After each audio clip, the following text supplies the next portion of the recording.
tanghali, kumusta po? Narito po ulit ang update natin para sa lagay ng ating panahon ngayong tanghali po ng May 27, 2024 na kung saan sa ngayon ay bahagya po na lumakas muli ang bagyong si Aghon habang nasa silangang baybayin na po ng Isabela na taglay ang lakas ng hangin na umaabot po sa 185 kilometers per hour at gaya po ninyong nakikita ay may mata na po ito indikasyon na napakalakas na po itong bagyo at hinahatak na rin po nito ang southwesterly wind o yung mahinang bugso ng habagat na siya namang dahilan ng maulap na kalangitan with isolated rains dyan po sa kanlurang bahagi ng ating bansa. Mabilis pong pagkilos ng bagyo pa northeastward at posibleng bukas ay makalampas na po sa hanay ng ating mainland Luzon at hindi na ito masyadong maramdaman kahit nalalakas pa po yan into super typhoon maliban sa hahatakin nitong habagat na siya naman pong susunod na magpapaulan dyan po sa kanlurang bahagi ng ating bansa.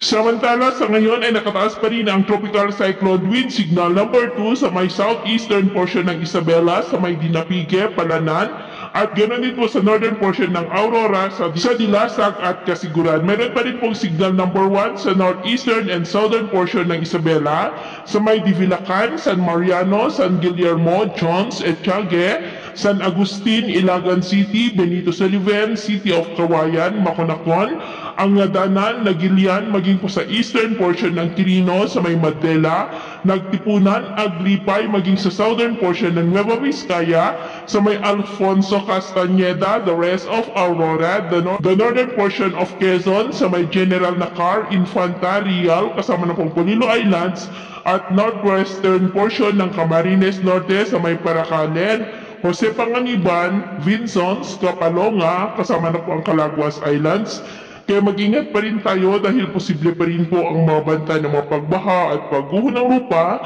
lalo na po sa mga lugar na mayroon pa rin pong wind signals. Naman pong mga baybayin, iwasan po muna natin ang papalaot dyan sa silangang baybayin ng Northern at Central Luzon dahil nandyan po ang bagyo, ang mga alon dyan ay posibleng aabot hanggang